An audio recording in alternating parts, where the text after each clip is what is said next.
Hello and welcome back to Conference One. I am Jacob Brothers and joined, of course, by Dane. Dane, hello. How are you today? I'm good. How are you today, Jacob? I'm doing fantastic because we have some banger Valorant to talk about. Oh yeah, we do. Split 2 is well underway, and as I predicted last week, nothing will ever be the same. A lot of stuff has changed, right? Right out of the gate, possibly the first game of Split 2, UCI upsets SJSU. SJSU, everybody's number one, gone, beaten. Goodbye. Big deal. That's an upset, right? But it's not that big of an upset because they've had an ongoing rivalry. Maybe UCI just kind of got the better of them this time. Maybe they took them to Icebox and that's all it took. Which Icebox, pretty much the number one upset map. So I imagine that most teams don't want to play on it, right? Because they just don't like the map. Yeah, right. But here's my advice to those teams that don't want to play on it: learn the map anyway. It's here to stay.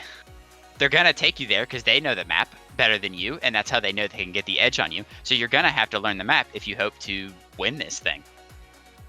What was the next game? Let's see. We had Cal Poly defeating WGA, also in the West. That's another upset. Now, Cal Poly was my prediction for the team that was going to pop off and surprise us once we got underway here in Split 2. And so far, they're proving me right. Even though they did just barely beat WGA with a very close 2-1, that's still a dub, and that's undefeated so far. Question I have. So, because this match wasn't streamed, what is the streaming of Conference One like? Are most games making it, or are big games suddenly not making it? Well, okay, I'm not sure what their like schedule is right off like the top of my head, but every conference, every different region gets a day. It's like there'll be an East day, a Central day, and a West day. But only one game a week, even though every game is played on that specific day. Now, a lot of the individual teams have their own streams, but you have to have like a PhD in researching in order to find a lot of these streams. Collegiate Esports do not make it easy. I track Overwatch. Trust me, I'm well aware. Oh my God, it is rough. But I've searched everywhere across the whole wide internet, could not find this game, so I have no details on it for anybody, unfortunately.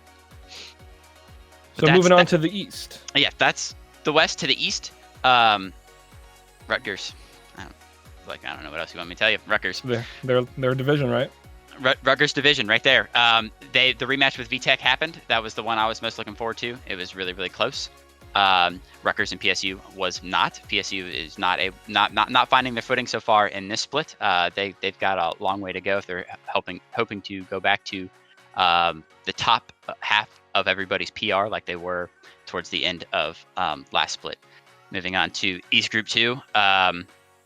UW beats RU Shorty Kings again to be the Kings of Canada. Undisputed now at this point. Miami still leader of that pack with a 2-0 start, barely beating Cyber Bears. I'm really looking forward to the Miami UW rematch. It could go either way, and I think it'll set a pretty heavy precedent going into the finals for each region. Do you think that Miami having a close game to Cyber Bears kind of like shows a little bit of their future, that they might not be able to beat the big boys? Maybe, but Miami's had a close game with everybody. They keep it close. I think my theory is they experiment a lot. We had Psycho on the show a couple weeks ago, and he has this really good like sort of championship mentality of like making mistakes in order to improve. Like he's not afraid to make mistakes because he uses those very well to improve, and he's able to shake them off and just keep going. So I think maybe they could be experimenting a little with certain plays, and they're not too worried because they know that when it comes down to it, they can probably just outplay the Cyber Bears. So maybe that's part of the strategy. Maybe once they can bring it all together and be just that good. But that's news from the East. Moving on to Central Groups, Tammy wins. They continue to be undefeated. Nobody's really putting in much of a challenge to them so far.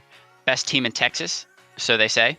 Ooh. That's a loaded statement for Texas teams. It is, especially because in Central Group 2, you got UH Premier, University of Houston, who's really, really good and undefeated as well. They pick up their expected W along with OSU. And then Longhorn wins the rematch against Western U, so it looks like that's our top three possibly what we're looking at right there. Now, I really wanted to do like a PR for this show. I thought it would be really cool for me to break down who I think the top teams are. But as I was doing research on this basically all weekend, I don't know. Like I can't decide who the top teams would be. Well, like that's a good thing. Yeah, I guess that is a good thing. But SJSU, right? Everybody thought they were number one. They got beat. So maybe UC Irvine, you know, if you beat the best, then you are the best. But by UC Irvine's own admission, they had no idea they were going to win that match. They did not go into that match thinking they were going to win it.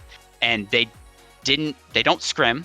They didn't prepare accordingly. They just kind of played their best. They said they played to have fun and it just worked out. So maybe That's SJSU amazing. was having an off day. I know. That's And that's so bad for SJSU. That's such a bad look. I don't know how you recover from that one. That's brutal.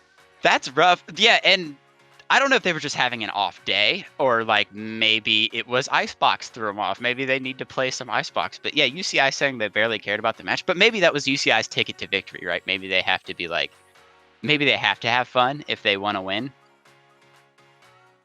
Well, I mean, some players play better when they are enjoying themselves, so. Yeah, absolutely. But does that make them number one? I don't know. I don't know. I mean, when you have TAMU, Rutgers, I mean, you have one of these top teams where the division's their division. Mm-hmm. So when you have a team of that caliber, I feel like that would probably trump a team that's like, yeah, we just play for fun. Yeah. True. But if you can just play for fun and beat everybody, like, are you that much better? And that's in the West, like, because like the West is the best division, right? The West best. Mm-hmm. That's what everybody says. So then, can I say UHP is number one if they're not in the West, even though they're doing great? Can I say TAMU is number one because they've dominated their division? But it's, you know, it's Central Group 2. Is it comparable to the West?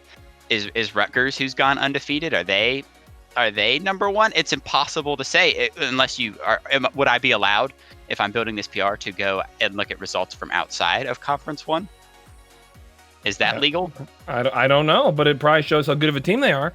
Yeah. But it does look like, once again, Dane, that Split 2 is incredibly competitive. Everyone's all over the place. Mm-hmm. Every man's league, except kind of Rutgers because they have one of the divisions. Yeah. But thank you for another great week of Conference 1. And I'm personally really excited to see where this continues to go. Me too. Thank you very much for having me. We'll catch you all next week.